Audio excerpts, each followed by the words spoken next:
Esta mañana está con nosotros Luis Sánchez Galguera. Él es el socio de Impuestos y Servicios Legales de Deloitte México. Luis, ¿cómo estás? Buenos días.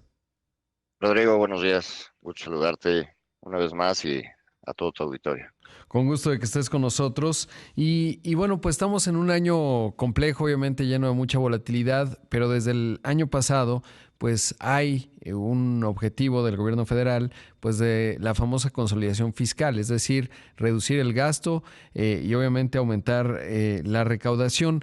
Y en ese contexto preguntarte, salieron bien los datos de enero, ¿cuál es el desafío que tiene el gobierno en este 2025 en materia de recaudación, entendiendo además que pues no hay reforma fiscal?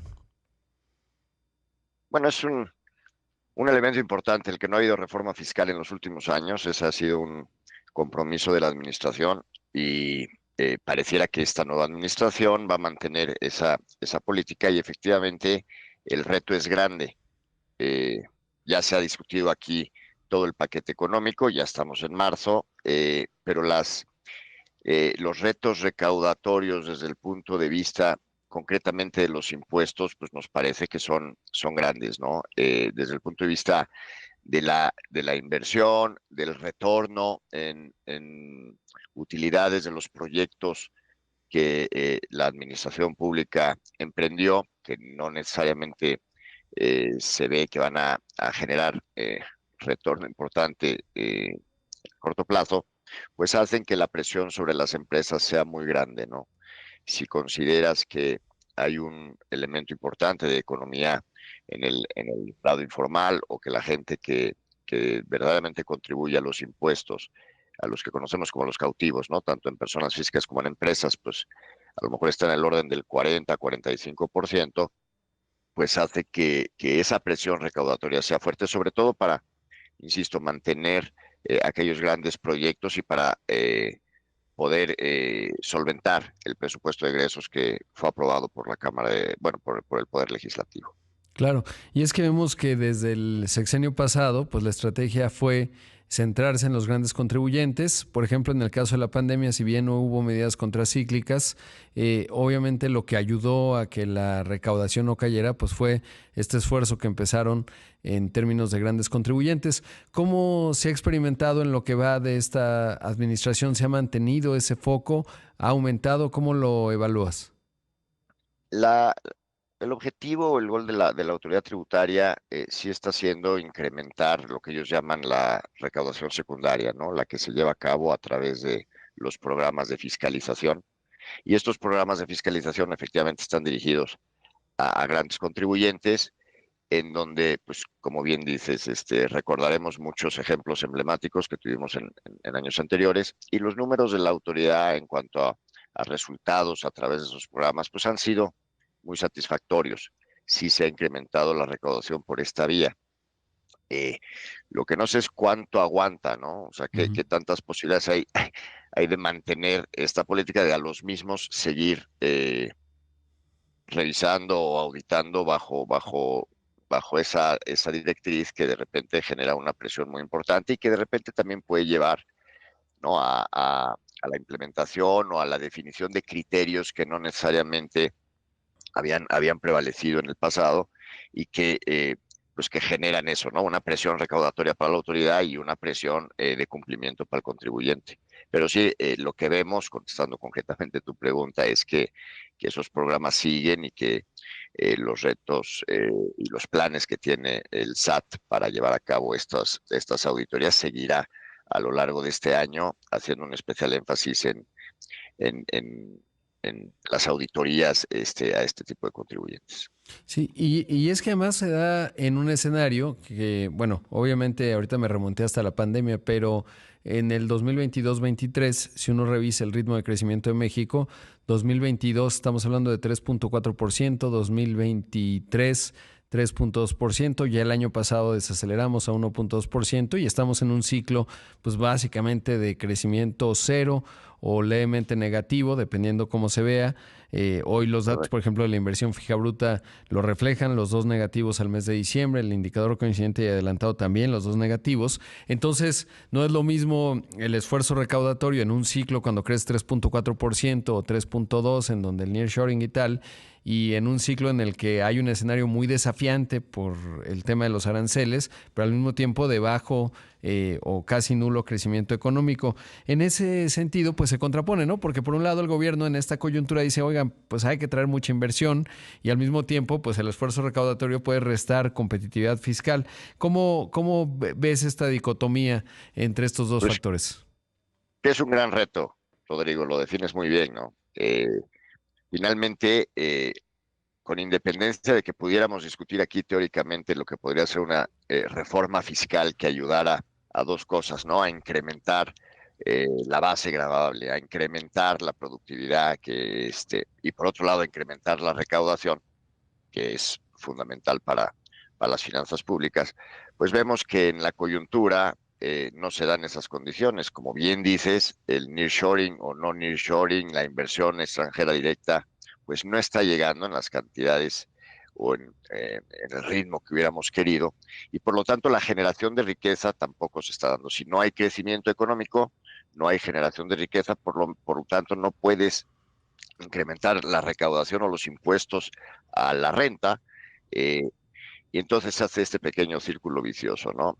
Insisto, podemos aquí discutir teóricamente de posibilidades de reforma que me parece que son necesarias en este país, insisto, tanto para ampliar la base de recaudación, que este 40% crezca y sean más contribuyentes quienes aporten al gasto público, y por otro lado, eh, promover esquemas en esta reforma fiscal que atraigan la inversión, que generen estímulos o beneficios para la creación de empleos, para la generación de riqueza y a su vez para el incremento recaudatorio que estaríamos buscando. Entonces, eh, hablabas en la entrevista anterior, en esta montaña rusa estamos en una bajada, hablando estrictamente de la parte fiscal, en donde las condiciones nos están dando para que haya generación de riqueza, creación de empleo y por lo tanto incremento recaudatorio. Este, y entonces, pues, es en donde las eh, autoridades tienen que hacerse de recursos por alguna vía y está haciendo a través de esta recaudación secundaria, que es a través de sus programas de fiscalización. Claro, sí, y es que incluso la presidenta desde pues al principio de su mandato el año pasado decía y descartaba que hubiese posibilidades de una reforma fiscal. Claro, lo decía el año pasado, hay que ver cómo se va materializando el año por esto que estamos Vamos platicando, viendo este obviamente. año. Exacto, el desafío Trump y por ahí leyendo entre líneas, pues el secretario de Hacienda sí ha dejado entrever que esto sería necesario, pero bueno, pues todo es una conjunción entre realidad económica, realidad, cómo van materializando la recaudación y por supuesto pues tiempos políticos, ¿no? Porque obviamente siempre hay un capital político que tiene que invertir el liderazgo, por capital político es descontento cuando viene una reforma fiscal porque obviamente a nadie le gusta pagar más impuestos y hoy como están acomodadas las cosas se da. Y agregaría un dato, estimado Luis, que siempre es importante recordarlo, el 0.02% de las empresas, estamos hablando de poco más de un universo de 12,000, son las que aportan, va variando, pero entre 48 y 52% de los ingresos tributarios. Está súper Correcto. concentrado, ¿no? Entonces, pues eso, por eso tiene cierta lógica que se han centrado sobre los grandes contribuyentes, pues el 0.02% no tiene, ¿cómo decirlo? No representa un desgaste político tan fuerte, aunque son los grandes generadores de empleo, obviamente, y de valor en la economía, y ahí es en donde se da esta contradicción entre fomentar la inversión y tratar de que México siga siendo muy atractivo en un escenario desafiante, y al mismo tiempo, pues que los números te vayan cuadrando en las finanzas públicas, y creo que esa es parte de la complejidad a la que están enfrentando. Debo hacer un corte, Luis, pero te pido que te mantengas en la línea para seguir hablando, por supuesto, de cómo se puede proyectar este desafío arancelario que tiene México, que es una montaña rusa básicamente. O sea, no sabemos si el lunes sí va a haber arancel de A ver. 25% o no, pero bueno, toda esa incertidumbre pues tiene un efecto obviamente fiscal importante. Pues esta mañana está con nosotros Luis Sánchez Galguera, socio de impuestos y servicios legales en Deloitte México. Estamos hablando de los desafíos recaudatorios de la autoridad y lo que esto está significando para las empresas. Y nos quedamos pendientes, Luis, con el tema de los aranceles, que como ya decía, pues nadie sabemos. Yo creo que ni el propio Donald Trump si el lunes habrá aranceles o no. A lo mejor él sí, pero ni siquiera creo que es tan estratégico a veces y va improvisando conforme va viendo los datos del mercado que ayer fueron muy negativos. Pero eso evidentemente genera grados de incertidumbre y claramente impacta a la recaudación, particularmente porque hay que entender que el componente individual más importante que tiene la economía mexicana es la manufactura, representa el 20% del Producto Interno Bruto. Obviamente también está la industria extractiva. Por ejemplo, algo que se ha hablado poco es qué implica el arancel para las exportaciones petroleras mexicanas, que exportamos petróleo a Estados Unidos, obviamente. En fin, así está el asunto. ¿Cómo lo ves en términos desde un punto de vista fiscal? Pues mira, Rodrigo, muchas dudas, ¿no? Y esta incertidumbre a la que te refieres desde varios ángulos. El primero, pues es de entrada la aplicación particular de todas estas reglas, ¿no? ¿A qué productos? Acabas de mencionar el tema del petróleo, pero así hay infinidad de casos. Eh, Todo nuestro sector maquilador, los componentes electrónicos, la parte de contenido nacional, contenido americano, en fin. Técnicamente hablando, no es sencillo el determinar cómo van a operar estos aranceles y entonces, como bien decías, la incertidumbre que genera para seguir invirtiendo en el país en nuevas tecnologías, en mayores capacidades, en plantas productivas, en parques industriales, para alojar toda esta capacidad manufacturera, pues se ve y se pone en pausa, ¿no? Y al ponerlo en pausa, pues es tiempo que se pierde, es recaudación que no se genera, es riqueza que no se genera y por lo tanto esa recaudación y por lo tanto pensamos que tiene un impacto muy negativo desde el punto de vista de la generación de empleos, de la generación de riqueza, de la atracción en inversión, no nada más por el tema arancelario, ya hemos hablado también tú y yo en el pasado de certeza jurídica y seguridad para el inversionista a la hora de querer poner dinero en México que genere esta riqueza y por lo tanto eh, mejore la recaudación. Y por lo tanto, pues en este corto plazo, como bien dices, esperando a ver qué pasa el lunes, el martes o el miércoles, pues es difícil pensar en inversiones de largo plazo, en inversiones duraderas y que generen futuro recaudatorio para las finanzas públicas, ¿no? Entonces, pues mira, a lo mejor la respuesta es bien fácil decirla, ¿no? ¿Quién sabe qué va a pasar? Pero de entrada el reto, pues es muy grande. Claro, y sobre todo lo que podemos hacer de este lado, ¿no? Y pienso en algo que he escrito incluso al respecto, y es la necesidad de tener un sistema jurídico muy fuerte, sobre todo porque de repente hay discrepancias en la interpretación fiscal, por ejemplo, de algunos elementos, y a las empresas que invierten en México y las empresas que están en nuestro país, pues tienen que tener la certeza que siempre puedes recurrir a una instancia jurídica en donde puedes obtener justicia. Hoy hay un caso, el famoso los pimientos B5, etcétera. Y bueno, pues hoy por lo menos se puede discutir, ¿no? Y está el criterio del SAT, está el criterio de las empresas y vamos a ver qué determina el máximo tribunal.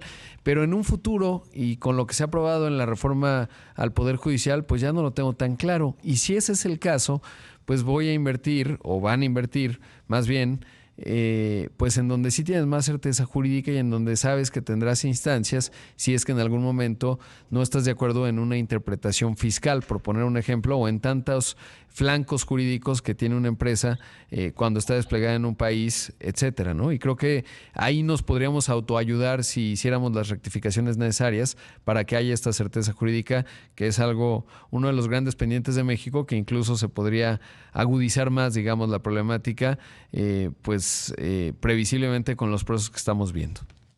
Sin duda alguna, claro que el tema de la reforma judicial, que también ha sido ampliamente discutido, es un reto. Mencionabas ahora el tema de los pedimentos B5, claro, ha sido muy publicitado el sector maquilador en ese sentido, el sector asegurador también tiene retos importantes, hablando concretamente del IVA. Eh, y sí, el reto puede ser futuro a la hora de discutirlo en los tribunales ante la incertidumbre que ha generado esta reforma. Creo que también de momento el reto es tener claridad en los criterios que la propia autoridad fiscal ha venido aplicando, ¿no? Aquí no nos vamos a poner muy técnicos en esta mañana, pero en el tema que acabas de mencionar de los B5 o en el caso de las aseguradoras, simplemente son cambios de criterio Ujú. sin haber modificaciones fiscales, sin haber cambios a la regulación, sin haber cambios a la ley, precisamente porque no ha habido reformas, pero sí cambios de repente en el criterio que la autoridad tiene respecto de la aplicación de una norma, ¿no? Entonces ahí que nuestro sistema judicial tiene que ser muy eficiente, técnico, serio, para efectivamente poder tener estas discusiones de nivel en el que estas diferencias de interpretación, de aplicación técnica, pues puedan ser discutidas al más alto nivel y no obedezcan pues a criterios individuales o a otro tipo de criterios que, como bien dices, no tenemos claridad en el futuro cómo se van a implementar a partir de esta reforma judicial, a partir de la modificación de la composición de los tribunales, etcétera, en donde, bueno, pues será otro reto para que los inversionistas se animen a venir y que vayamos aprendiendo en ese camino, ¿no? Sin duda. Pues Luis, te agradezco mucho, como siempre, una buena reflexión a propósito del momento desafiante que vive México, dónde podemos mejorar y sobre todo, pues lo que implica esto en los objetivos de fiscalización y recaudación que tiene planteados México. Y bueno, pues a seguir con el análisis navegando la montaña rusa, Luis.